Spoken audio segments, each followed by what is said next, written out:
Hi hello ನಮಸ್ತೆ ಎಲ್ಲರೂ ಹೇಗಿದ್ದೀರಾ? ನೀವೆಲ್ಲರೂ ಚೆನ್ನಾಗಿದ್ದೀರಾ ಅಂತ ಅಂದ್ಕೊಂಡಿದ್ದೀನಿ. ಹಾಗೆ ನಾನು ಕೂಡ ಚೆನ್ನಾಗಿದ್ದೀನಿ ಅಂತ ಹೇಳ್ತಾ ಇವತ್ತಿನ ಕುಕ್ಕಿಂಗ್ ವ್ಲಾಗ್ನ ಸ್ಟಾರ್ಟ್ ಮಾಡ್ತಾಯಿದ್ದೀನಿ. ಇವತ್ತು ನಾನು ನಮ್ಮ ಮಂಗಳೂರು ಸ್ಟೈಲಲ್ಲಿ ಪ್ರಾನ್ಸ್ ಗೀ ರೋಸ್ಟ್ ಮಾಡ್ತಾಯಿದ್ದೀನಿ. ತುಂಬ ರುಚಿಯಾಗಿರುತ್ತೆ. ಈ ಪ್ರಾನ್ಸ್ ಗೀ ರೋಸ್ಟು ಮ್ಯಾಂಗ್ಳೂರ್ ಸ್ಟೈಲಲ್ಲಿ ನಾನು ಮಾಡ್ತಾ ಇರೋದು. ಈ ಪ್ರಾನ್ಸ್ ಗೀ ರೋಸ್ಟ್ಗೆ ನೀರು ದೋಸೆ, ಪರೋಟ ಅಥವಾ ಅನ್ನಕ್ಕೂ ಕೂಡ ತುಂಬ ಚೆನ್ನಾಗಿರುತ್ತೆ. ಇನ್ನೂ ನೀವು ಡ್ರೈಯಾಗಿ ಮಾಡ್ಕೊಂಬಿಟ್ರೆ ಸೈಡ್ ಡಿಶ್ಶಾಗೂ ಕೂಡ ಇದನ್ನ ಯೂಸ್ ಮಾಡ್ಕೊಳ್ಬೋದು.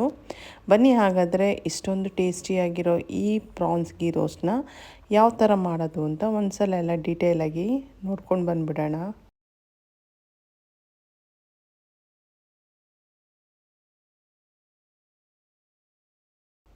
ನಾನಿಲ್ಲಿ ಮೊದಲನೇದಾಗಿ ಒಂದು 700 ಗ್ರಾಮ್ನಷ್ಟು ಪ್ರಾನ್ಸ್ನ ತೊಗೊಂಡಿದ್ದೀನಿ. ಇದನ್ನ ಫಸ್ಟು ಮ್ಯಾರಿನೇಟ್ ಮಾಡಿ ಇಟ್ಕೊಳ್ಬೇಕು.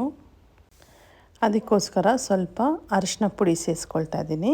1 ಟೀ ಸ್ಪೂನಷ್ಟು ಅರಿಶಿನ ಪುಡಿ ಸೇರಿಸ್ಕೊಂಡಿದ ನಂತರ ರುಚಿಗೆ ತಕ್ಕಷ್ಟು ಉಪ್ಪು ಸೇರಿಸ್ಕೊಳ್ತಾ ಇದ್ದೀನಿ. ನಾನಿಲ್ಲಿ 700 ಗ್ರಾಮ್ ಪ್ರಾನ್ಸ್ಗೆ 1 ಸ್ಪೂನಷ್ಟು ಉಪ್ಪು ಸೇರಿಸ್ಕೊಂಡಿದ್ದೀನಿ. ನಂತರ ಎಲ್ಲನೂ ನೀಟಾಗಿ ಮಿಕ್ಸ್ ಮಾಡ್ಕೊಳ್ಬೇಕು. ನಿಮ್ಮ ಕೈಯಲ್ಲಾದರೆ ಕೈಯಲ್ಲಿ ಮಿಕ್ಸ್ ಮಾಡ್ಕೊಳ್ಳಿ, ಇಲ್ಲಾಂದರೆ ಸ್ಪೂನಿನ ಸಹಾಯ ತೊಗೊಂಡು ಅದರಿಂದ ಕೂಡ ಮಿಕ್ಸ್ ಮಾಡ್ಕೊಳ್ಬೋದು. ನೋಡಿ, ನಾನು ನಿಮಗೆ ಇಲ್ಲೊಂದು ತೋರಿಸ್ತೀನಿ. ಈ ಪ್ರಾನ್ಸ್ ಎಲ್ಲ ಕ್ಲೀನ್ ಮಾಡಿದ್ಮೇಲೆ ಈ ಹೊಟ್ಟೆ ಭಾಗ ಮತ್ತು ಬೆನ್ನು, ಈ ಎರಡು ಅಂದರೆ ಬ್ಯಾಕ್ ಸೈಡು, ಇವೆರಡು ಕಡೆನೂ ಒಂಥರ ಬ್ಲ್ಯಾಕ್ ಆಗಿರುತ್ತೆ. ಅದನ್ನ ನಾವು ತೆಗೆದ್ಬಿಡ್ಬೇಕು. ತೆಗೆದೇ ಹಂಗೆ ನಾವೇನಾದರೂ ಅಡುಗೆ ಮಾಡಿದ್ರೆ ಫುಡ್ ಪಾಯ್ಸನ್ ಆಗೋ ಚಾನ್ಸಸ್ ಇರುತ್ತೆ. ಹಾಗಾಗಿ ಕ್ಲೀನ್ ಮಾಡುವಾಗ ಇದೊಂದು ನೋಡಿಕೊಂಡು ಕ್ಲೀನ್ ಮಾಡ್ಕೊಳ್ಬೇಕಾಗತ್ತೆ. ಈ ಪ್ರಾನ್ಸ್ ಗೀ ರೋಸ್ಟ್ ಮಾಡೋದಕ್ಕೆ ಸ್ವಲ್ಪ ಮಸಾಲೆಗಳನ್ನ ಹುರ್ಕೊಳ್ಬೇಕಾಗುತ್ತೆ. ಇಲ್ಲಿ ನಾನು ಮೆಣಸು 1 ಸ್ಪೂನಷ್ಟು ತೊಗೊಂಡಿದ್ದೀನಿ, ಅಂದರೆ ಕಾಳು ಮೆಣಸು, ಪೆಪ್ಪರು, ಮೆಣಸು ತೊಗೊಂಡಿದ ನಂತರ ಜೀರಿಗೆ ಅಥವಾ ಕ್ಯೂಮಿನ್ ಸೀಡು 1 ಸ್ಪೂನಷ್ಟು ತೊಗೊಂಡಿದ್ದೀನಿ. ಇದಾದ ನಂತರ ಸಾಸಿವೆ ತೊಗೊತಾ ಇದ್ದೀನಿ 1 ಸ್ಪೂನಿನಷ್ಟು. ನಂತರ ಮೆಂತ್ಯ 1/4 ಸ್ಪೂನಷ್ಟು ತೊಗೊಂಡ್ರೆ ಸಾಕು, ಅಥವಾ ಅರ್ಧ ಸ್ಪೂನ್ ಆದರೂ ಸಾಕಾಗುತ್ತೆ. ಇದೆಲ್ಲ ಮಸಾಲೆಗಳು ಡ್ರೈ ಆಗಿ ನಾವು ರೋಸ್ಟ್ ಮಾಡ್ಕೊಳ್ಬೇಕಾಗುತ್ತೆ, ಎಣ್ಣೆ ಹಾಕ್ಕೊಳ್ಬಾರ್ದು. ನಾವೇನಿಲ್ಲಿ ಜೀರಿಗೆ, ಮೆಣಸು, ಮೆಂತ್ಯ ಹಾಕ್ಕೊಂಡು ಹುರಿತಾ ಇದ್ದೀವಲ್ಲ, ಇದರದ್ದು ಸ್ಮೆಲ್ಲು ಬರಬೇಕು. ಅಲ್ಲಿವರೆಗೂ ನಾವು ಇದನ್ನ ಹುರ್ಕೊಳ್ಬೇಕಾಗತ್ತೆ. ಇಲ್ಲಿ ನಾನು ಹುರ್ಕೊಳ್ತಾ ಇದ್ದೀನಲ್ವ, ಆ ಮಸಾಲೆಗಳ ಜೊತೆಗೆ ಈ ಗೋಡಂಬಿ, ಬೆಳ್ಳುಳ್ಳಿ, ಶುಂಠಿ, ಹುಣಸೆಹಣ್ಣು ಇವೆಲ್ಲನೂ ನಾವು ರುಬ್ಕೊಳ್ಬೇಕಾಗತ್ತೆ. ಅದಕ್ಕೆ ನಾನಿಲ್ಲಿ ಬೆಳ್ಳುಳ್ಳಿ 1 ಗೆಡ್ಡೆಯಷ್ಟು ತೊಗೊಂಡಿದ್ದೀನಿ, ಹುಣಸೆಹಣ್ಣು ಸ್ವಲ್ಪ ತೊಗೊಂಡಿದ್ದೀನಿ, ಗೋಡಂಬಿ ಒಂದು ಸ್ವಲ್ಪ, ಶುಂಠಿ 1 ಇಂಚಿನಷ್ಟು. ಗೋಡಂಬಿ ನೀವೊಂದು 10 ಸೇರಿಸ್ಕೊಂಡ್ರೆ ಸಾಕಾಗುತ್ತೆ. ಇಲ್ಲಿ ನೋಡಿ, ಇದು ಹುರಿದಾಗಿದೆ. ಇವಾಗ ಇದನ್ನ ನಾವು ಎತ್ತಿಟ್ಕೊಂಡ್ಬಿಡೋಣ. ಇಲ್ಲಿ ನೋಡಿ, ನಾನು ಗೋಡಂಬಿ, ಬೆಳ್ಳುಳ್ಳಿ, ಶುಂಠಿ, ಹುಣಸೆಹಣ್ಣು ಇಟ್ಕೊಂಡಿದ್ನಲ್ವ, ಅದ್ರ ಜೊತೆಗೆ ಈ ಜೀರಿಗೆ, ಮೆಣಸು, ಮೆಂತ್ಯನೂ ಸೇರಿಸ್ಕೊಂಡಿದ್ದೀನಿ. ಇವಾಗ ಅದನ್ನ ಪಕ್ಕಕ್ಕಿಟ್ಟು ನಾನಿಲ್ಲಿ ಒಂದು 3 ಟೇಬಲ್ ಸ್ಪೂನಷ್ಟು ತುಪ್ಪ ಸೇರಿಸ್ಕೊಳ್ತಾ ಇದ್ದೀನಿ. ಯಾಕಂದರೆ ಇಲ್ಲಿ ಪ್ರಾನ್ಸ್ ಗೀ ರೋಸ್ಟ್ ಮಾಡೋದ್ರಿಂದ ತುಪ್ಪನೇ ಸೇರಿಸ್ಕೊಳ್ಬೇಕಾಗತ್ತೆ. ಒಂದು 3 ಟೇಬಲ್ ಸ್ಪೂನಷ್ಟು ತುಪ್ಪ ಸೇರಿಸಿದ ನಂತರ ನಾನಿಲ್ಲಿ ಮ್ಯಾರಿನೇಟ್ ಮಾಡಿ ಇಟ್ಕೊಂಡಿದ್ನಲ್ವ ಪ್ರಾನ್ಸ್ನ, ಅದನ್ನ ಸೇರಿಸ್ಕೊಳ್ತಾ ಇದ್ದೀನಿ. ಇದು ಒಂದು 5 ನಿಮಿಷ ಫ್ರೈ ಮಾಡಿಕೊಂಡ್ರೆ ಸಾಕು, ಜಾಸ್ತಿ ಫ್ರೈ ಮಾಡ್ಕೊಳ್ಬಾರ್ದು. ಮತ್ತು ತಿರ್ಗಿ ನಾವು ಮಸಾಲೆಯಲ್ಲೂ ಕೂಡ ಇದನ್ನ ಬೇಯಿಸ್ಕೊಳ್ಬೇಕಾಗತ್ತೆ. ಮತ್ತು ಇನ್ನೊಂದೇನು ಅಂದರೆ, ಈ ಪ್ರಾನ್ಸ್ನ ತುಂಬ ಬೇಯಿಸಿದ್ರೆ ರಬ್ಬರ್ ಥರ ಆಗಿಬಿಡುತ್ತೆ, ತಿನ್ನೋಕ್ಕೆ ಚೆನ್ನಾಗಿರೋದಿಲ್ಲ. ಅದಕ್ಕೆ ಒಂದು 5 ಮಿನಿಟ್ಸ್ ಇದನ್ನ ಕುಕ್ ಮಾಡ್ಕೊಳ್ಳೋಣ. 5 ಮಿನಿಟ್ಸ್ ಕುಕ್ ಆಗಿದೆ. ಇವಾಗ ನೋಡಿ, ಇದನ್ನ ನಾನು ಸಪ್ರೇಟಾಗಿ ಎತ್ತಿಟ್ಕೊಂಡ್ಬಿಡ್ತಾ ಇದ್ದೀನಿ.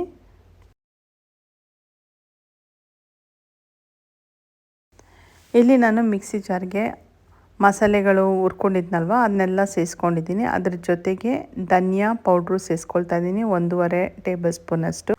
ಇಲ್ಲಿ ನಾನು ಧನಿಯಾ ಬೀಜನ ಹುರ್ಕೊಂಡು ಸೇರಿಸ್ಕೊತಾ ಇಲ್ಲ, ನೀವು ಬೇಕಂದರೆ ಧನಿಯಾ ಬೀಜನ ಹುರ್ಕೊಂಡು ಸೇರಿಸ್ಕೊಳ್ಬೋದು. ಮತ್ತು ಹಾಗೆ ಮೆಣಸಿನ್ಕಾಯಿ ಪುಡಿ ನಾನಿಲ್ಲಿ 2 ಟೇಬಲ್ ಸ್ಪೂನಷ್ಟು ಸೇರಿಸ್ಕೊಂಡಿದ್ದೀನಿ. ನೀವು ಬೇಕಂದರೆ ಒಂದು 15 ಬ್ಯಾಡಗಿ ಮೆಣಸಿನ್ಕಾಯಿನ ನೀರಲ್ಲಿ ನೆನೆಸ್ಬಿಟ್ಟು ನೀವು ಅದನ್ನ ರುಬ್ಬಕ್ಕೆ ಹಾಕ್ಕೊಳ್ಬೋದು. ನಾನಿಲ್ಲಿ ಮೆಣಸಿನ್ಕಾಯಿ ಅಥವಾ ಧನಿಯಾ ಬೀಜನ ಹುರಿದು ಹಾಕ್ಕೊಂಡಿಲ್ಲ, ಹಾಗೆ ಪೌಡ್ರ್ ಹಾಕ್ಕೊಂಡಿರೋದು. ಇವಾಗ ನೋಡಿ, ನಾನು ಎಲ್ಲನೂ ನುಣ್ಣಗೆ ರುಬ್ಕೊಂಡಿದ್ದೀನಿ. ತುಂಬ ನುಣ್ಣಗೆ ರುಬ್ಕೊಳ್ಬೇಕಾಗತ್ತೆ. ಈ ಮಸಾಲೆಗಳನ್ನೆಲ್ಲ ನುಣ್ಣಗೆ ರುಬ್ಕೊಂಡಿದ ನಂತರ ನಾನಿಲ್ಲಿ ಈ ಪ್ರಾನ್ಸ್ನ ಬೇಯಿಸಿದಾಗ ಸ್ವಲ್ಪ ನೀರು ಮಿಕ್ಕಿತ್ತಲ್ವ, ಆ ನೀರಿಗೆ ನಾನು ರುಬ್ಬಿಟ್ಕೊಂಡಿದ್ನಲ್ಲ ಆ ಮಸಾಲೆನ ಇವಾಗ ಸೇರಿಸ್ಕೊಳ್ತಾ ಇದ್ದೀನಿ. ನೋಡಿ, ಎಲ್ಲ ಮಸಾಲೆಗಳನ್ನೂ ಈ ನೀರಿಗೆ ಸೇರಿಸ್ಕೊಂಡು ನಂತರ ಎಲ್ಲ ನೀಟಾಗಿ ಮಿಕ್ಸ್ ಮಾಡ್ಕೊಳ್ಬೇಕು. ನಾವಿಲ್ಲಿ ಲೋ ಫ್ಲೇಮಲ್ಲೇ ಇಟ್ಕೊಂಡಿದ್ದನ್ನ ಫ್ರೈ ಮಾಡ್ಕೊಳ್ಬೇಕಾಗುತ್ತೆ, ಯಾಕಂದರೆ ಮಸಾಲೆ ಸೀದೋಗ್ಬಿಟ್ರೆ ಚೆನ್ನಾಗಿ ಬರೋದಿಲ್ಲ. ಇವಾಗ ನಾನು ಮಿಕ್ಸಿ ಜಾರಲ್ಲಿ ಸ್ವಲ್ಪ ಮಸಾಲೆಗಳಿರುತ್ತಲ್ಲ, ಆ ಮಸಾಲೆಗೆ ಸ್ವಲ್ಪ ನೀರನ್ನ ಹಾಕಿ ಕಲಕ್ಬಿಟ್ಟು ಅದನ್ನ ಇವಾಗ ಸೇರಿಸ್ಕೊಳ್ತಾ ಇದ್ದೀನಿ. ಒಂದು ಸಲ ನೀರು ಹಾಕಿದ್ಮೇಲೆ ಮತ್ತೆ ಎಲ್ಲ ನೀಟಾಗಿ ಮಿಕ್ಸ್ ಮಾಡ್ಕೊಳ್ಬೇಕು. ಇಲ್ಲಿ ನಾವೇನು ರುಬ್ಬಿರೋ ಮಸಾಲೆಗಳನ್ನ ಹಾಕ್ಕೊಂಡಿದ್ದೀವಿ ಅದು ಫುಲ್ ಕಲರ್ ಚೇಂಜ್ ಆಗಬೇಕು, ಅಲ್ಲಿವರೆಗೂ ನಾವು ಇದನ್ನ ತಿರುಗಿಸ್ತಾನೇ ಇರಬೇಕು. ನಾನಿಲ್ಲಿ ಒಂದು 5-10 ನಿಮಿಷ ಆದಮೇಲೆ ಸ್ವಲ್ಪ ತುಪ್ಪ ಸೇರಿಸ್ಕೊಳ್ತಾ ಇದ್ದೀನಿ. ತುಪ್ಪ ಸೇರಿಸ್ಕೊಂಡಿದ ನಂತರ ಉಪ್ಪು ಸೇರಿಸ್ಕೊಳ್ತಾ ಇದ್ದೀನಿ. ನಾವು ಪ್ರಾನ್ಸ್ ಬೇಯಿಸುವಾಗಲೂ ಉಪ್ಪನ್ನ ಸೇರಿಸ್ಕೊಂಡಿದ್ದೀವಿ, ಇಲ್ಲಿ ನೋಡಿಕೊಂಡು ನಾವು ಉಪ್ಪು ಸೇರಿಸ್ಕೊಳ್ಬೇಕಾಗುತ್ತೆ. ಈ ಉಪ್ಪು ತುಪ್ಪ ಎಲ್ಲ ಹಾಕಿದ ನಂತರ ಮತ್ತೆ ಎಲ್ಲ ನೀಟಾಗಿ ಮಿಕ್ಸ್ ಮಾಡ್ಕೊಳ್ಬೇಕು. ಇವಾಗ ನೋಡಿ ಕಲರ್ ಚೇಂಜ್ ಆಗಿದೆ, ತುಪ್ಪ ಕೂಡ ಈ ಮಸಾಲೆಯಿಂದ ಬಿಡ್ಕೊಳ್ತಾ ಇದೆ. ಇವಾಗ ನಾವು ಬೇಯಿಸಿಟ್ಕೊಂಡಿದ್ವಲ್ಲ ಪ್ರಾನ್ಸ್ನ ಸೇರಿಸ್ಕೊಳ್ಬೇಕು. ನೀವಿಲ್ಲಿ ಪ್ರಾನ್ಸ್ನ ಸೇರಿಸ್ಕೊಳ್ಳೋಕ್ಕಿಂತ ಮುಂಚೆ ಬೇಕು ಅಂದರೆ ಒಂದು ಸ್ವಲ್ಪ ಬೆಲ್ಲ ಕೂಡ ಸೇರಿಸ್ಕೊಳ್ಬೋದು. ಬೆಲ್ಲ ಆಪ್ಷನಲ್ಲು, ಬೇಕು ಅಂದರೆ ಸೇರಿಸ್ಕೊಳ್ಳಿ, ಇಲ್ಲಾಂದರೆ ಸ್ಕಿಪ್ ಕೂಡ ಮಾಡ್ಕೊಳ್ಬೋದು. ಒಂದು ಸಲ ಪ್ರಾನ್ಸ್ನ ಸೇರಿಸ್ಕೊಂಡಿದ ನಂತರ ಎಲ್ಲ ನೀಟಾಗಿ ಮಿಕ್ಸ್ ಮಾಡ್ಕೊಳ್ಬೇಕು. ಈ ಮಸಾಲೆ ಪ್ರಾನ್ಸು ಎಲ್ಲನೂ ಹೊಂದ್ಕೊಳ್ಳೋ ಹಾಗೆ ಮಿಕ್ಸ್ ಮಾಡ್ಕೊಳ್ಬೇಕಾಗುತ್ತೆ. ನಂತರ ಲಿಡ್ ಕವರ್ ಮಾಡಬೇಕು. ಇವಾಗ ಒಂದು 5 ನಿಮಿಷ ನಾನು ಪ್ರಾನ್ಸ್ನ ಕುಕ್ ಮಾಡ್ಕೊಳ್ತಾ ಇದ್ದೀನಿ. ಒಂದು 5 ನಿಮಿಷ ಆದಮೇಲೆ ಕರ್ಬೇವಿನ ಸೊಪ್ಪನ್ನ ಸೇರಿಸ್ಕೊಳ್ತಾ ಇದ್ದೀನಿ. ಕರ್ಬೇವಿನ ಸೊಪ್ಪು ಸೇರಿಸ್ಕೊಂಡಿದ ನಂತರ ಒಂದು ಅರ್ಧ ಹೋಳು ನಿಂಬೆಹಣ್ಣಿನ ಜ್ಯೂಸನ್ನ ಸೇರಿಸ್ಕೊಳ್ತಾ ಇದ್ದೀನಿ. ನಂತರ ಎಲ್ಲವೂ ನೀಟಾಗಿ ಮಿಕ್ಸ್ ಮಾಡ್ಕೊಳ್ಬೇಕು. ಇದಿಷ್ಟೇ ನೋಡಿ ಪ್ರಾನ್ಸ್ ಗೀ ರೋಸ್ಟ್ ಮಾಡೋ ವಿಧಾನ. ಈ ಪ್ರಾನ್ಸ್ ಗೀ ರೋಸ್ಟು ನೀರು ದೋಸೆ ಅಥವಾ ಪರೋಟ ಅಥವಾ ಈ ಚಪಾತಿ ದೋಸೆ ಅನ್ನಕ್ಕೂ ಕೂಡ ತುಂಬ ಚೆನ್ನಾಗಿರುತ್ತೆ. ನೋಡೋಕ್ಕೆ ಎಷ್ಟು ಚೆನ್ನಾಗಿ ಕಾಣಿಸ್ತಾ ಇದೆಯೋ ತಿನ್ನೋಕ್ಕೂ ಕೂಡ ಅಷ್ಟೇ ರುಚಿಯಾಗಿರುತ್ತೆ. ನೀವು ಒಮ್ಮೆ ಟ್ರೈ ಮಾಡಿ ಹೇಗೆ ಬಂತು ಅಂತ ಕಮೆಂಟಲ್ಲಿ ಹೇಳೋದನ್ನ ಮರಿಬೇಡಿ. ಹಾಗಿದ್ದರೆ ಈ ರೆಸಿಪಿ ನಿಮ್ಗೆ ಇಷ್ಟ ಆಗಿದೆ ಅಂತ ಅಂದ್ಕೊತೀನಿ.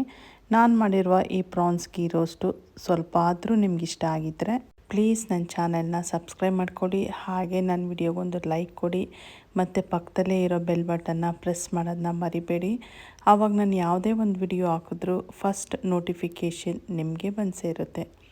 ಇಲ್ಲಿವರೆಗೂ ನನ್ನ ವಿಡಿಯೋ ನೋಡಿದ್ದಕ್ಕಾಗಿ thank you and God bless you.